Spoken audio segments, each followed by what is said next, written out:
창세기 1장부터 5장까지의 이야기는요, 그냥 오래된 신화가 아닙니다. 이건 마치 인류가 가진 가장 근본적인 문제, 그러니까 우리의 불안이나 깨어진 관계가 대체 어디서부터 시작된 건지 파헤치는 한편의 정밀한 진단서 같은 거예요. 이 진단서에 과연 뭐가 담겨 있을지 지금부터 함께 펼쳐볼까요? 모든 건 바로 이 한 문장에서 시작됩니다. 정말 장엄한 선포죠. 이 선언은 앞으로 펼쳐질 모든 이야기의 무대이면서 혼돈 속에서 어떻게 의미와 목적이 탄생했는지를 알려주는 위대한 출발점입니다. 우리가 뭘 잃어버렸는지 제대로 알려면 원래 우리가 뭘 가지고 있었는지부터 봐야겠죠? 하나님이 처음 설계하신 세상은요, 그냥 우연히 만들어진 게 아니었어요. 그야말로 완벽한 질서와 눈부신 조화 그 자체였습니다. 자, 창조 과정을 한번 보세요. 놀라울 정도로 체계적입니다. 먼저 처음 3일 동안은 세상의 공간, 그러니까 틀을 만드세요. 그리고 그 다음 3일 동안은 그 텅 빈 공간을 생명으로 채우시는 방식이었죠. 이걸 보면 모든 것이 얼마나 철저한 계획 속에서 이루어졌는지 바로 알 수 있는 거죠. 그리고 모든 창조가 끝난 마지막 순간 하나님의 평가는 그냥 좋았다가 아니었어요. 아니요, 심히 좋았더라 하는 감탄이었습니다. 이건 그분이 만드신 세상의 본질이 흠 하나 없는 완벽한 선함이었다는 아주 강력한 선언인 셈이죠. 하나님의 형상으로 만들어졌다는 건 외모를 닮았다는 뜻이 절대 아니고요. 우리에게 특별한 역할과 존엄성이 주어졌다는 의미입니다. 우리는 이 땅에서 하나님의 선한 통치를 대리하는, 세상을 가꾸고 돌보는 청지기로 부름받은 그런 존재였던 거죠. 자, 그럼 이 완벽했던 설계도 대체 어디서부터 잘못된 걸까요? 이제 우리는 인류 역사의 가장 비극적인 전환점으로 넘어갑니다. 단 하나의 선택이 모든 걸 무너뜨린 바로 그 순간으로 말이죠. 그러니까 문제의 본질은 그냥 과일 하나 따먹은 게 아니라는 거예요. 핵심은 뭐냐면 스스로 선과 악의 기준이 돼서 하나님처럼 되려는 교만, 바로 그거였습니다. 창조주의 자리를 피조물이 넘보는 그 욕망, 이게 모든 비극의 진짜 뿌리였던 거죠. 이 질문 한번 진지하게 생각해 보세요. 우리가 스스로 선과 악을 결정할 때 어떤 일이 일어날까? 이게 그냥 옛날 이야기가 아니라 바로 지금 내 이야기라는 걸 보여주잖아요. 내 삶의 옳고 그름을 내 기준으로 판단하려고 할 때 관계는 파괴되고 세상은 혼란에 빠지게 되니까요. 그 선택의 결과요, 정말 즉각적이었고 파괴적이었습니다. 단 하나의 균열이 순식간에 하나님이 설계하신 완벽한 관계의 설계도 네 군데에 치명적인 파열을 일으켜버렸어요. 보세요. 단 하나의 죄가 모든 걸 어떻게 바꿔놨는지. 하나님과의 친밀함은 두려움으로 변해서 숨게 만들었고요. 내 안의 존엄함은 수치심이 돼서 스스로를 가리게 했죠.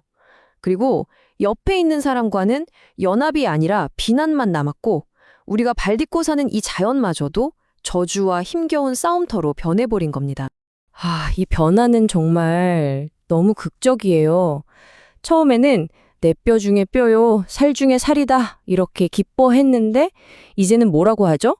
아니, 하나님이 주신 저 여자 때문이에요. 이렇게 비겁하게 책임을 떠넘기는 말만 남은 거예요. 이게 바로 깨어진 관계의 적나라한 현실이죠. 그런데 이 칠흑 같은 어둠 속에서 정말 놀라운 자비의 빛 한 줄기가 비칩니다. 하나님이 그들의 수치를 가려주려고 직접 가죽옷을 지어 입히셨다는 거예요. 그냥 나뭇잎이 아니에요. 가죽옷이에요. 이건 뭘 의미할까요? 그렇죠. 반드시 어떤 생명의 희생이 있었다는 뜻입니다. 인간의 힘으로는 절대 덮을 수 없는 이 문제를 해결하기 위한 하나님의 첫 번째 신호, 암시였던 거죠. 하지만 비극은 이걸로 끝나지 않았습니다. 이 첫 번째 죄의 균열은요, 다음 세대로 내려가면서 더 깊고 더 끔찍한 모습으로 번져 나갔어요. 하나님이 죄를 뭐라고 묘사하시냐면 문 앞에 웅크린 굶주린 맹수 같다고 하세요. 우리를 삼키려고 호시탐탐 노리고 있다는 거죠. 하지만 우리에겐 그걸 다스릴 책임이 있다는 경고. 이 경고, 가인한테만 하신 게 아니라 바로 오늘 우리 모두에게 똑같이 울리고 있는 겁니다. 죄가 퍼져나가는 속도를 보세요. 정말 끔찍할 정도입니다. 첫 세대에서는 그냥 정원에서 불순종한 거였잖아요. 근데 딱 한 세대 만에 들판에서 형제가 형제를 죽이는 살인으로 이어져요. 그리고 거기서 몇 세대 더 가니까 이젠 폭력을 대놓고 자랑하고 찬양하는 노래까지 나오는 지경에 이른 거죠.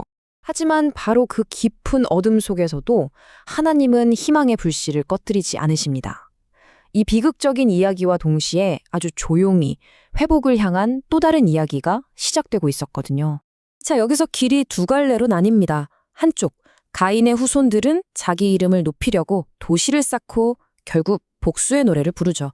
그런데 다른 한쪽, 아벨 대신 태어난 셋의 후손들은 뭘 하죠?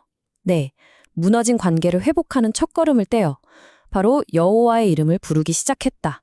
하나님을 다시 찾기 시작한 겁니다. 그리고 에녹이라는 인물이 등장해요. 이 사람은 정말 특별합니다. 모두가 죽음의 지배 아래 있던 세상에서 하나님과 너무나 친밀하게 동행한 나머지 죽음의 권세를 이겨낼 수 있다는 걸, 그 가능성을 온몸으로 보여준 거예요. 어둠 속 한 줄기 빛 같은 희망의 증거였죠. 그리고 마침내 노아가 태어납니다. 노아, 이 이름의 뜻이 뭔지 아세요? 바로 안식, 그리고 위로입니다. 그의 등장은 저주받은 땅에서 신음하던 인류에게 이제 드디어 새로운 희망과 위로가 시작될 거라는 아주 중요한 약속이었어요. 자, 오늘 우리는 이 부서진 세상에 대한 정말 정밀한 진단서를 함께 읽어봤습니다. 그럼 이제 진짜 질문이 남았죠. 이 진단에 대한 하나님의 처방은, 그 치료법은 과연 뭘까요? 그 위대한 치료의 시작을 찾아가는 여정, 이제부터가 진짜 시작입니다.